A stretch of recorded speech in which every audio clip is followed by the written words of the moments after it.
حضرت مخدوم علی حجویری جو داتا گنج بخش کے نام سے مشہور ہوئے، آج سے قریب 1000 سال قبل لاہور میں جلوہ گر ہوئے اور کفر کے اندھیرے میں توحید کے نور کا وہ چراغ روشن کیا جس کی روشنی آج بھی قلوب و اذہان کو منور کر رہی ہے۔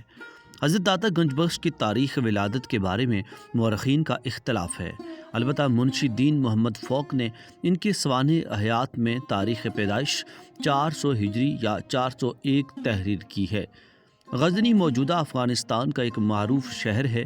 اس کے قریب ایک چھوٹا سا گاؤں ہے جس کا نام حجویر تھا، یہاں آپ کی ولادت ہوئی۔ بزرگان لاہور نام کی ایک کتاب جو لاہور کے قدیم بزرگوں کے مختصر حالات پر مشتمل ہے، اس کے مصنف پیر غلام دستگیر نے آپ کا شجرہ یوں بیان کیا ہے: حضرت مخدوم علی بن سید عثمان بن سید علی بن سید عبد الرحمن بن سید عبداللہ بن سید ابو الحسن علی بن حسن بن سید زید بن امام حسن رضی اللہ عنہ 4 برس کی عمر میں قرآن کریم کی تعلیم سے اپنے تعلیم کا باقاعدہ آغاز فرمایا اور مختلف اساتذہ سے مختلف فنون کی تعلیم حاصل کی۔ کشف المحجوب میں آپ نے اپنے 44 اساتذہ کا تذکرہ فرمایا ہے۔ آپ کے والد گرامی حضرت عثمان جلالی اپنے دور کے صاحب کرامت بزرگ تھے اور ان کا مزار آج بھی غزنی میں مرجع خلائق ہے۔ آپ تصوف کے سلسلہ جنیدیہ سے تعلق رکھتے تھے اور آپ کا سلسلہ طریقت حضرت علی شیر خدا سے جا ملتا ہے۔ تعلیم سے فراغت کے بعد آپ اس دور کی روایت کے مطابق سیاحت کے لیے نکل کھڑے ہوئے اور آپ نے بلاد اسلامیہ کی مکمل سیاحت کی۔ اس سیر و سیاحت کا احوال کشف المحجوب میں موجود ہے۔ لاہور تشریف آوری کے متعلق ایک روایت پہ یہ موجود ہے کہ آپ کے پیر و مرشد حضرت ابو الفضل غزنوی رحمۃ اللہ علیہ نے ایک مرتبہ فرمایا کہ سلطان محمود غزنوی کئی مرتبہ ہندوستان پر حملہ کر چکا ہے لیکن اس کو فتح نصیب نہیں ہو رہی۔ علی حجویری آپ جائیں اور لاہور پر اسلام کا پرچم لہرائیں۔ آپ اپنے مرشد کے حکم کے مطابق لاہور تشریف لے گئے۔ روایات کے مطابق جب آپ لاہور میں داخل ہوئے تو اس وقت آپ نے ملاحظہ کیا تصوف کی اپنی حکومت ہوتی ہے۔ جب ایک کتب یا ابدال وفات پاتے ہیں تو کسی اور بزرگ کی ڈیوٹی لگا دی جاتی ہے۔ ادھر حضرت حسین زنجانی کا اس کو کشف المحجوب کی برکت سے مل جائے گا، جبکہ بعض مورخین نے حضرت محبوب الہی کے اس فارسی فکرے کا ترجمہ یہ کیا ہے کہ یہ کتاب اس کو مرشد کی طرح رہنمائی دے گی۔ پروفیسر خلیق نظامی تاریخی مشائخ چشتی میں فرماتے ہیں کہ حقیقی تصوف کو عوام تک پہنچانے میں کشف المحجوب کا بڑا حصہ ہے۔ کشف المحجوب مقدمہ کے علاوہ 39 ابواب پر مشتمل ہے۔ ذیلی ابواب اس سے علیحدہ ہیں۔ ان ابواب پر نظر ڈالیں تو ان کی ثقافت علمی مزید واضح ہو جاتی ہے۔ اسبات علم، اسبات فکر، تصوف، خرقہ پوشی، ملامت، صحابہ کرام، اہل بیت، اصحاب صفا، تبع تابعین، صوفیاء متاخرین، صوفیاء کے مختلف مکاتب و مذاہب، توبہ، محبت، صحبت، آداب صحبت، آداب سفر، کھانے کے آداب، چلنے پھرنے کے آداب، سفر و حضر میں سونے کے آداب، بولنے اور چپ رہنے کے آداب، سوال و ترک سوال کے آداب، نکاح، نجرت، سماع قرآن، ادب سماع وغیرہ جیسے موضوعات پر حضرت دادا صاحب نے تحریر فرمایا ہے۔ حضرت داتا گنج بخش علی حجویری نے ان موضوعات پر قرآن و حدیث اور اقوال صحابہ و اہل بیت کی روشنی میں احکامات بیان فرمائے ہیں اور زندگی کے ہر شعبے میں سے تعلق رکھنے والوں کے لیے رہنمائی موجود ہے۔ آپ نے سب سے پہلے زیادہ علم پر زور دیا ہے، اس کی اہمیت اور حقیقت پر مفصل گفتگو فرمائی ہے۔ کشف المحجوب کے پہلے باب میں علم کے فضائل پر گفتگو کرتے ہوئے آپ نے حضرت شیخ حاتم کا قول نقل فرمایا ہے: دنیا کے تمام علوم میں سے میں نے 4 چیزیں حاصل کی اور باقی تمام علوم سے بے نیاز ہو گیا۔ نمبر 1، رزق کی مقدار متعین ہے، اس میں کمی بیشی ہو سکتی ہے، اس لیے رزق میں اضافے کی طلب سے بے نیاز ہو گیا۔ اللہ تعالیٰ کی جانب سے جو حقوق مجھ پر فرض ہیں ان کی ادائیگی میں مشغول ہو گیا۔ موت میرے تعاقب میں ہے جس سے کسی طور بھی فرار ممکن نہیں، لہٰذا اس سے ملنے کی تیاری میں لگ گیا۔ اللہ تعالیٰ ہر وقت مجھے دیکھ رہے ہیں، اس حقیقت کی وجہ سے اللہ سے شرم کرتا ہوں اور ممنوع افعال سے بچ جاتا ہوں۔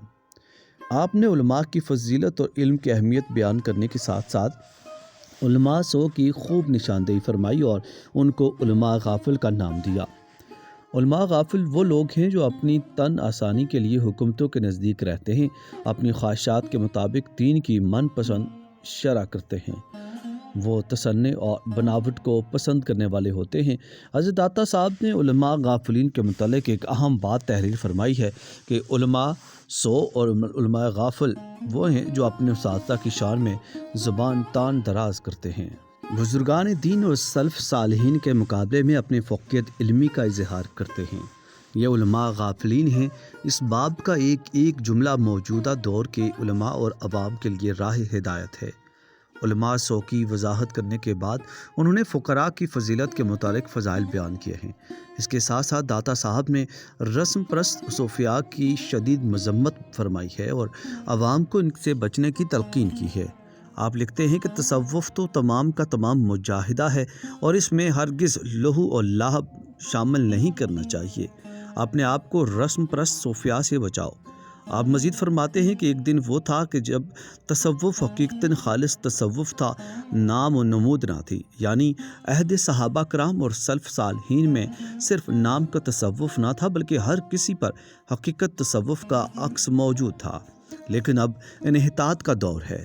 آپ جاہل عابد اور ان پڑھ صوفیاء کو ایمان اور عقیدہ کے لیے خطرہ سمجھتے تھے۔ آپ نے فرمایا بعض لوگ ایسے ہیں جو علم کو عمل پر فضیلت دیتے ہیں اور بعض لوگ وہ ہیں جو عمل کو علم پر فوقیت دیتے ہیں، لیکن دراصل یہ دونوں باطل ہیں، کیونکہ علم کے بغیر عمل کی اہمیت نہیں سمجھی جاتی، بلکہ عمل ہوتا ہی اس وقت ہے جب علم اس کے ساتھ ساتھ شامل ہو، اس کو عمل حزیات سے آگاہی ہو۔ آپ نے نماز کی مثال دیتے ہوئے ارشاد فرمایا کہ جب تک انسان کو طہارت پاک پانی کی شناخت نہ ہو، نماز کے ارکان کا علم نہ ہو، وہ نماز رہتی ہی نہیں ہے۔ اس لیے عمل در حقیقت علم سے ہی حاصل ہوتا ہے۔ آپ نے مزید فرمایا کہ بے عمل عالم کا نام عالموں سے نکال دیا جاتا ہے۔ اگر عالم کا عمل اس کے علم کے مطابق نہ ہو تو اس میں اس کو کچھ ثواب نہیں ہے۔ اس لیے علم و عمل دونوں ہی تصوف کی بنیاد ہیں اور عملی زندگی گزارنے کا طریقہ ہے۔ حضرت داتا گنج بخش علی حجویری کے عرس مبارک کے موقع پر ہمیں یہ عہد کرنا ہوگا کہ اپنی زندگیوں میں انقلاب لاتے ہوئے اللہ اور اس کے رسول صلی اللہ علیہ وسلم کی اطاعت و شعار بنا کر صوفیاء کے طریق پر چلیں۔ اسی میں دین اور دنیا کی نجات ہے۔ لنگر شروع کیا جہاں پر کھانے کے لیے کسی مذہب و مسلک کی قید نہ تھی۔ اس حیران کن عمل کی وجہ سے کثیر ہندو حلقہ بگوش اسلام ہوئے۔ خواجہ خواجگان حضرت معین الدین چشتی اجمیری رحمۃ اللہ علیہ کو دربار رسالت سے ولایت عطا ہوئی تو ان کو یہی حکم ہوا کہ سب سے پہلے مخدوم سید علی حجویری کے مزار پر جا کر اعتکاف کرو۔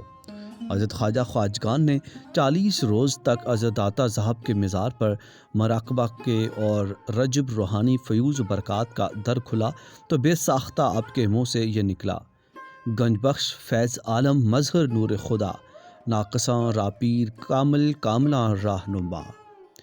آپ ایک صاحب کرامت ولی ہونے کے ساتھ ساتھ مستند عالم دین بھی تھے۔ یوں تو تاریخ میں اس کا تذکرہ ملتا ہے، لیکن اب صرف کشف المحجوب ہی دستیاب ہے۔ اس کتاب کو وہ شہرت دوام حاصل ہوئی کہ جس کی مثال ملنا مشکل ہے۔ یہ کتاب فارسی زبان میں لکھی گئی، لیکن دنیا کی ہر زبان میں اس کا ترجمہ عام ہو چکا ہے، یہاں تک کہ سینئر صحافی جناب GR ایوان نے اردو میں ہی آسان کشف المحجوب کے نام سے اس کو مزید سلیس کر کے قوم کے سامنے پیش کیا، جس کا تصوف میں سند کا درجہ حاصل ہے۔ حضرت خواجہ نظام الدین اولیاء محبوب الہی فرماتے ہیں کہ جس کا کوئی مرشد نہ ہو اس کو کشف المحجوب وصال ہوا، تو دوسری طرف حضرت داتا گنج بخش علی حجویری کو قطب لاہور کے منصب پر فائز کر دیا گیا۔ آپ نے لاہور کے مغربی علاقے میں ایک مندر کے نزدیک اسلامی جھنڈا نصب فرمایا اور ارشاد فرمایا کہ یہ پرچم لاہور پر سائے فگن رہے گا۔ آپ نے سب سے پہلے مسجد تعمیر فرمائی۔ مسجد کی تعمیر کے وقت ہی ایک ایسا معجزہ روپذیر ہوا کہ جس نے اس وقت کے علماء مشائخ پر آپ کے تقوی اور علمی اور جاہت و کرامات کی دھاک بٹھا دی۔ آپ کی مسجد کے محراب پر اس وقت کے علماء نے اعتراض کیا کہ اس کی سمت درست نہیں ہے۔ حضرت داتا گنج بخش علی حجویری نے تمام علماء کرام کو مدعو کیا، ان کا روزہ افطار کروایا، نماز مغرب کی جماعت خود کرائی۔ آپ نے خطبہ ارشاد فرمایا کہ میں نے سنا ہے کہ کچھ لوگوں کو مسجد کے محراب کی سمت پر اختلاف ہے۔ میں آپ کو دکھاتا ہوں کہ کعبہ کس سمت میں ہے۔ اس وقت سینکڑوں علماء نے چشم ظاہری سے داتا صاحب کی مسجد کے محراب سے کعبۃ اللہ کی زیارت کی اور سب ان کی عظمت کے قائل ہو گئے اور عقیدت کا دم بھرنے لگے۔ آپ کے کمالات کا کوئی شمار نہیں، لیکن ان کا سب سے بڑا کارنامہ یہ ہے کہ انہوں نے مخلوق کا رابطہ خالق سے بحال کروا دیا۔ ہندو مت اور اس کے توہمات بھرے مذہب اپنائے ہوئے لوگوں کو اللہ کی بارگاہ میں جھکا دیا۔